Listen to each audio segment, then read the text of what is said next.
you go down in the woods today, you're sure of a big surprise. Because today's the day the teddy bears have become psycho killers and are chasing you around the campsite.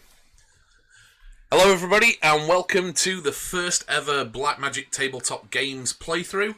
My name is Black Magick, and today we will be doing a solo playthrough of Camp Grizzly, a game for 1 to 6 players of co-op survival made by Ameritrash Games.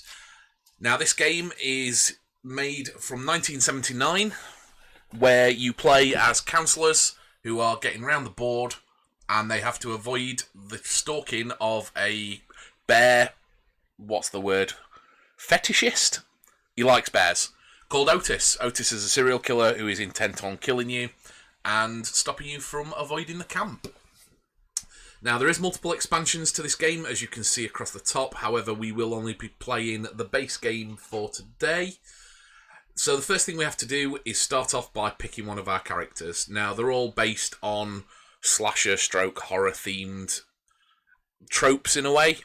You've got the Scream Queen here, you've got the jock type lifeguard, you've got the athletic guy, you've got the loner in there, you've got the hothead. Today we're just going to pick as Sherry. So Sherry, she has special skills. On the board we have orienteering nature trails, which are these green trails between certain buildings. Normally if you're playing as any other characters, you do have to do a dice roll in order to determine if you can go up these or end up in the woods. With Sherry, she can use the nature trails freely. She can't be lost in the woods, so if I do draw a card that says lost in the woods, I can ignore it, and she just reappears on a nature trail of her choosing. Now, to explain the cards, down the left side we have the move and the health bar. This does change as Otis gets closer or if certain events happen. Every time you drop down one, your movement speed alters. So in this case, if Sherry was to take a hit point, she would only be able to move 1 space at a time. As she gets close to death, she can then move 2 spaces. The skull at the bottom is when Sherry is dead.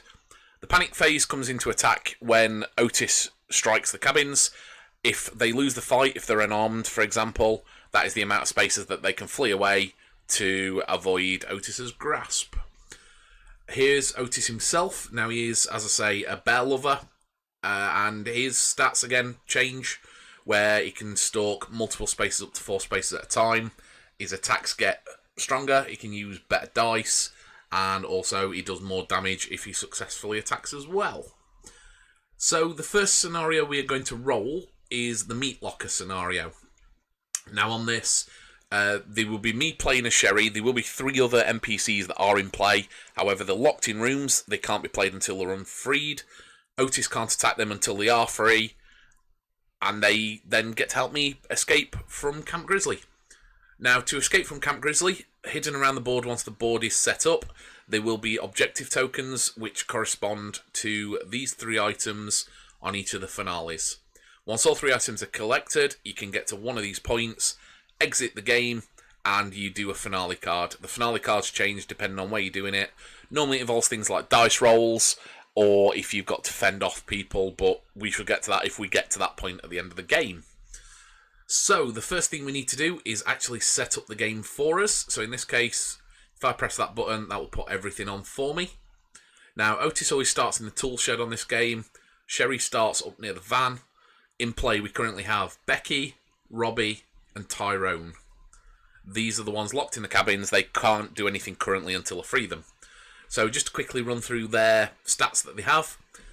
Becky moves again more the more she gets damaged. Becky, she's Queen Bee. If one or more counsellors are in your cabin, you receive a +1 to all rolls. All counsellors in your cabins are -1 to all rolls. So because she thinks she's the boss, she gets better rolls, but everybody else gets worse. And also jealousy. If Becky is not involved in a fooling around activity, she may immediately take a card from the backpack of a counsellor that is. So Becky gets jealous of you fooling around in a cabin and steals one of your cards. On the other side, we have Robbie. Again, does more movement when he gets damaged. So Robbie's resourceful. Once per turn, during his move phase, Robbie may exchange an item or weapon in his possession with a card of the same type from the discard pile. And also he has Nice Guys finish last, so Robbie receives +2 to his finale rolls. However, he will not start or join a finale until all living councillors are present. Now, Robbie could potentially screw us over on the final if he gets some of the items and others have got another item that they need to use as part of it. Until everybody's on the space, Robbie refuses to leave. And then finally we have Tyrone. So Tyrone, when equipped with a two-handed weapon, Tyrone is +2 to all his fight rolls, and other councillors in Tyrone's cabin take 1 less injury when panicking. He's also vigilant, so if Tyrone draws an Otis Strikes card, he may move 1 space away. Otis still moves into the vacated space, but he will not attack the cabin if that space is now empty. So, because we're starting a new game, we also get 2 survival cards. Now, the survival cards this time, we have Bad Influence, which is not very good. This has to be played straight away on the table. So that card is we must draw an additional card when tempting fate. And we also have a single-use scream for help, so play when Otis strikes your cabin, move up to 3 other councillors into your space to help. So that I could actually use people to come and give me a hand if they've got weapons and I don't. So, the way that the game plays is you always follow the movements on your card first, so in which case Sherry would be 3. She can move around the board. Now, in the cabins, they can move diagonally in the commons. Each square counts as 1 move. To pick up an objective, it counts as 1 move. To unlock a door, if I've got the keys, it also counts as 1 move. Once the movement phase is done, you then draw a cabin card, and that can potentially change the gameplay. So there might be plot changes. I might find a weapon. Otis might strike. But we'll start the gameplay, see how we go on. So I am now going to take on Camp Grizzly and hopefully escape from the camp. So my first move, I do get 3 moves. So I can go to either this objective, because it's only this door that's locked, not this door. Or I could go up into the boys' shower to get that. Now, Otis will always target the closest person that's in play. These 3 councillors at the minute aren't in play until I unlock the corresponding door to that cabin. So, we will go up to the boys' showers. So we will go 1, 2, 3. That's the movement phase done. I now draw a cabin card. And that gives me plot twist. He's toying with us. Roll a d6, and dependent on what I roll, certain objectives may take place. So, in this case, they have programmed in all the dice needed. And I roll a 1. So, 1. Otis strikes a random councillor. That's not a good start. Because I'm the only councillor in play, Otis now strikes me. I don't currently have a weapon to defend myself, so I have to take 1 damage. So that drops me down to 1 movement per turn. And however, I do panic 3 spaces away. Now, during panics, you can't use nature trails. You can only use the normal brown trails. So, and you've got to go to the furthest point away. So, I could go 2, 3. I will move myself into that room there. Okay, and that is my turn complete. So then it moves on to Otis's turn. So Otis only currently has 1 stalk. So Otis will always stalk myself until I unlock the doors. So Otis moves to there. So that is phase 1 complete. So then we just carry on playing and see how it happens. Now, because there is keys here, I will take 2 moves to there. Oh, sorry, I can only move 1 because Otis attacked. So it's pointless going to the campfire because Otis can attack there the next turn. So I have to flee away from him. So I'm just going to follow this and hopefully get up to the stables. So that's my 1 move done. I draw a card. Plot twist. Clumsy. This is really not going well. While running through the dark, you trip and hurt yourself. Receive 1 injury. If you have any weapons equipped, receive 2 injuries. I don't have any weapons equipped, so I only take the 1. And I still move 1 space. So this is really not going well. I'm already 2 moves in, and I am halfway dead already. Okay, so moves on to Otis' turn. Now again, he only stalks 1. So he moves to the campfire. Back to myself. Again, I can only move 1. So I'll move into the middle of the dining hall. Draw a card. Here we go. Right, so the cameos. We have cameos, we have councillors, and we have campers. Campers just help out with the councillors. Cameos are separate NPCs that play who have different objectives. So in this case, The head counsellor Morris would be targeting any campers that are in play. We currently don't have any, so he wouldn't be targeting anyone. He can stalk one. If he crosses the path of anyone with a camper, we shuffle them back into the cabin deck. Otis stalks 2 spaces for each camper returned. And if Otis does come across Morris for any chance, Morris is killed and the body count goes up 1. Now, to explain the body count, it's across the bottom of the board. For every body count, potentially Otis can get stronger. If he lands on 1, 3, 4, 6, 7, 8, 10, 11, 12, he gets stronger. If he hits 13, that's game over.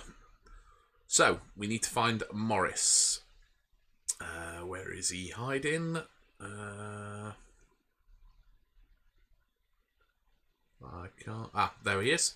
So he uses a random trail. Now, this has also been programmed to where I can pop him on, and that will drop him in a random trail, which puts him near the game room. Now, because he is in play, as we've mentioned, he does get to stalk 1. Because there is no campers, he can move in any direction. But Otis will now target him, potentially, if he's the closest. Which, in this case, he is 1, 2 away.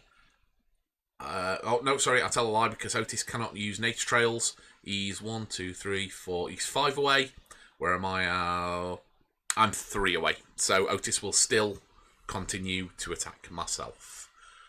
So we'll play Morris there, just so we know where he is. Morris would now move. So in this case, he would just be venturing round just to see what's going on. Okay, so that is my turn done. Now Otis again moves 1 space, which brings him into the back of the dining hall with myself, because he's stalking me. Back to me. Again, with only having 1 movement speed, it is going to be a little bit slow at the minute. So we draw a card. Plot twist. Lights out. All campers in every cabin are discarded. Remove Otis from the board and adjust the body count accordingly. Now that's quite good because we don't currently have any campers in play. So we remove Otis from the board. He now comes in on the next turn and he uses a random nature trail to reappear somewhere. So that essentially gives me 1 free turn to where Otis isn't going to attack me. So that is that card played. So now we move into the swimming area, draw a card, and we have the pocket knife, which now actually allows me to attack in case Otis strikes. So it's better than nothing. It's a 1-handed weapon, and it lets me roll a d4. So I will place that under my character. That is now my weapon of play in case I get attacked. So Otis now reappears from being off the board, and he uses a random nature trail, which drops him at Book Cabin, and that is the end of Otis's turn. He only teleports back in, basically. So my turn again. I will move to there, and I will end my turn at that. Draw a card. Here we go. This is what we was on about campers. So Angela. Angela can take care of herself as long as she has a special friend, Mr. Slicey. Angela is very stabby. When Otis strikes, Angela may fight as a counsellor would. Mr. Slicey rolls a d6. If Angela fights Otis and loses, she is discarded. Body count +1. Stranger danger, Mr. Slicey, stranger danger. So, that is now Angela currently in play. I can't remember if there is a token for Angela. I'm not 100% that there is. Oh, no, there is. So Angela would come into play with myself, and she would basically follow myself around, and there she is. So Angela follows myself, and she acts as a counsellor in case of attack. So, Otis's turn. Now again, Otis will be coming for myself. Oh no, sorry, Morris's turn. Now there is a camper in play, so Morris will be moving. However, Morris cannot use nature trails. He also can't open doors because he's not got the keys. So Morris would have to move into the little cub cabin. Now it's Otis' turn, and now because Morris is the closest, he would be going for Morris. Now again, he can't use the nature trail, so he would have to come into the campsite and move out, which moves into Book Cabin. Okay, so my turn. Now what you can do is you can use 1 move to pick up objectives, which in this case I will do. I will take that objective there, which is a survival card. So I draw 1 survival card. So that now goes into the discard pile. And I draw 1 survival card, which is Slip past. Play during your move phase. Move 2 more spaces this turn. You may safely move through Cameo or Otis spaces without crossing paths. That could come in handy at a later point in the game where I can slip past Otis to go for the escape. So that is the end. Oh no, I need to draw a cabin card. So we get plot twist. Drip drip. Sherry felt something warm running down her shoulder. Drip drip. Her eyes drifted to the rafters. +1 body count. All counsellors in this cabin are horrified. So what horrified is you -1 on a roll in case of attacks and things like that. So she is horrified. Now, because the body count's gone up 1, we get a stalk +1 on Otis, so he can now move 2 spaces. Okay, so moving along. So Otis now moves his turn. Now, because his stalk's gone up, he moves 2. Because Morris is still the closest, he'll move to Morris in the little cup cabin. And then it moves back to myself. Now, I've still only got 1, but I can use a nature trail on my next turn, which will take me up to the stables. Okay, so now I'm drawing my cabin card. Bandage, any phase, heal 2 injuries. Now, this is handy. I will play this straight away. Heal 2 injuries, and Sherry can move back her 3 spaces. Otis's turn. Morris's turn. Morris moves 1. Now, Otis has got Morris, so Morris is now dead. Morris gets taken off the board. The Morris card goes in the discard pile, and Otis's body count advances 1. So now we have 2 dead. So back to Sherry. Now, Sherry can move 3 because I used the bandage. So she moves with Angela. She goes 1. So they move up to the objective, and I take the objective. So in this case, we have the gas can, which is one of the objectives to the barn or the van. So we will move that down below Sherry, and that is the end of Sherry's movement turn. So she stays on that square, and she draws a cabin card. So she gets a bear trap. So place the bear trap token in your space. If Otis crosses paths with it, lower his stalk stack by 1, remove him from the board, and discard the bear trap. So I can actually slow Otis down by using a bear trap whenever I want to. So that could come in handy. Okay, so back to Otis. Now, the problem we have currently, which, as I'm playing a Sherry, is not too bad because I can use nature trails. Otis would be coming up into the stables to try and essentially chop my head off. So Otis goes 1, 2, stops there. So it's back to Sherry's turn. Now, we're not doing very good on the objectives. We do kind of need the keys, because the keys will allow us to get out of here. So what I'm actually going to do, just to give myself a little bit more movement, is I'm going to not move this turn to draw Otis in, so then I can slip past him with one of my cards. So I'm just going to draw a cabin card. So we've now got a meat cleaver. So it seems a little big for the camp kitchen. It's a one-handed weapon, and it's a D6 +1. Now I can combine that with the knife because they're both one-handed weapons. So now I have a D10 +1. Because I'm horrified, it is -1. So it'd just be a D10 roll. Okay, so that is the end of my turn. Now Otis stalks again. He moves 2 spaces, moves to the bottom of the stables. So on this turn, what I'm going to do is I'm going to play the slip past card. So during this move phase, I move 2 more spaces than normal. I'm passing without crossing paths. So that lets me move 5 spaces. So, oops, I don't want the objective card. So that would go 1, 2. Now, while I'm moving, I'm also going to drop the bear trap in the space that I am in, which would drop Otis's stalk space to 1. If I can find where the bear trap card is. There we go, trap token. Just move the characters out of there. So the bear trap token is down. And then I've moved 2, 3, 4, 5. I'm going to go there and pick up the keys.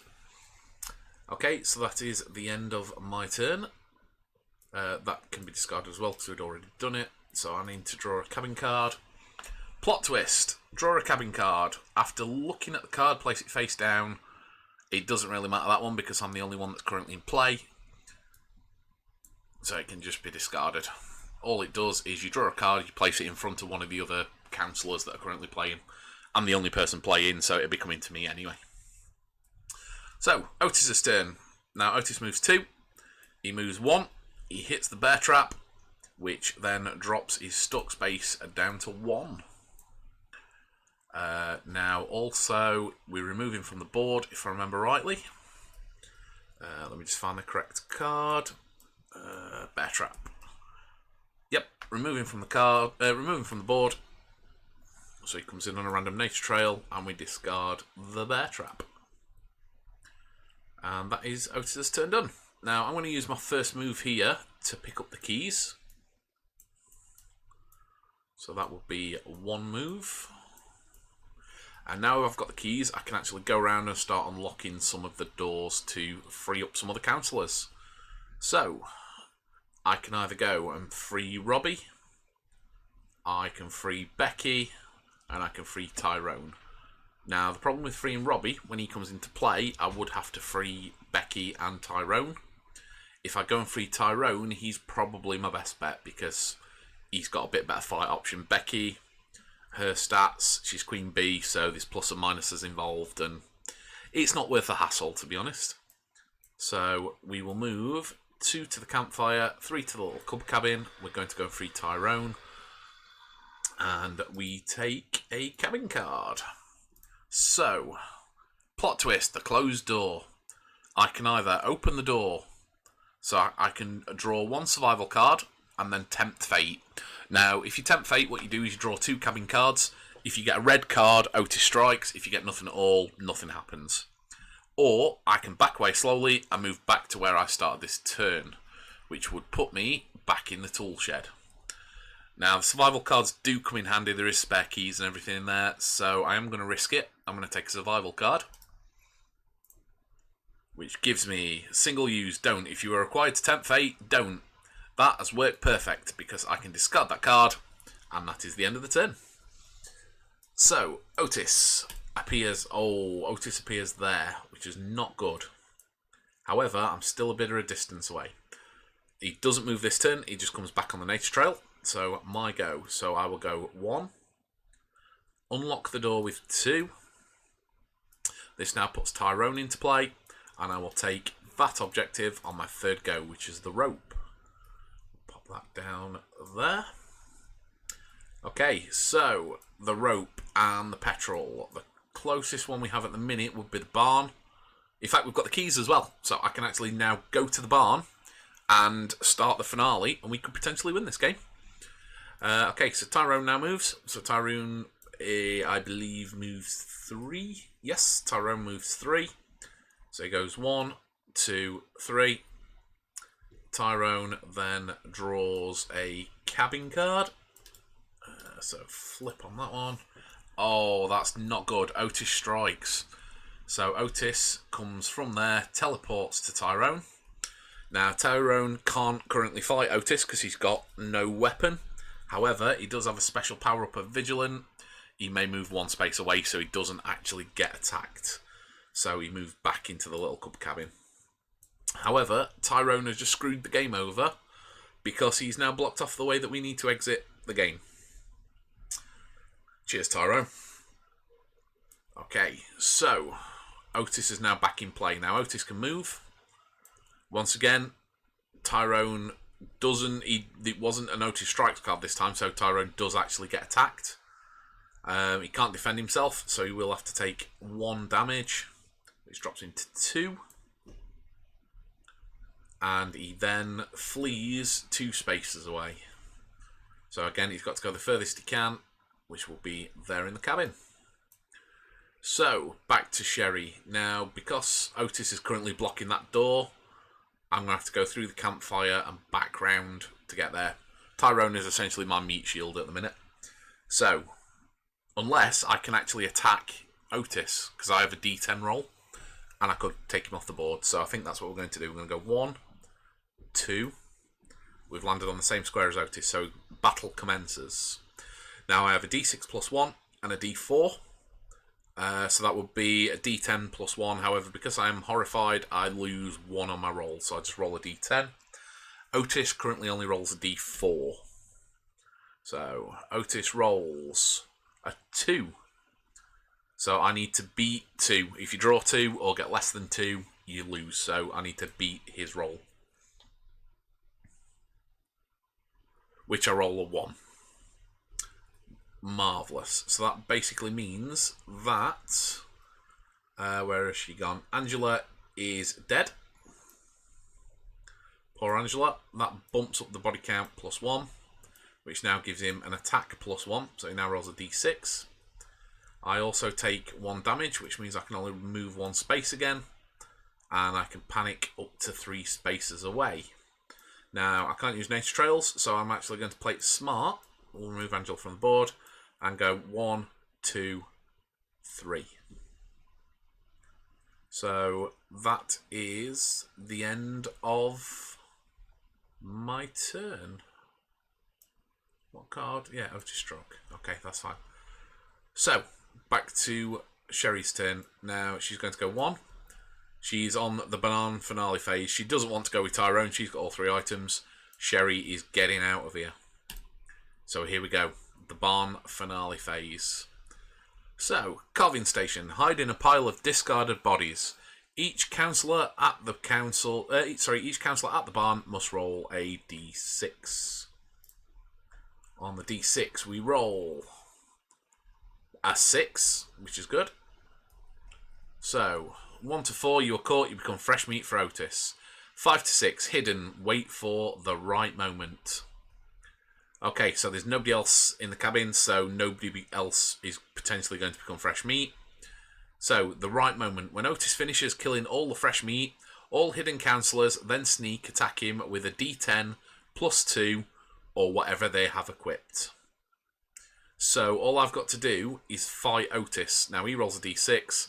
I roll a d10 plus whatever I have equipped. I have equipped a d10 plus 1, but I'm horrified, so I can roll a d20. If I somehow lose this to Otis, something is wrong with this game. So Otis rolls a d6, he rolls a 3. I have to get 4 or more on a d20.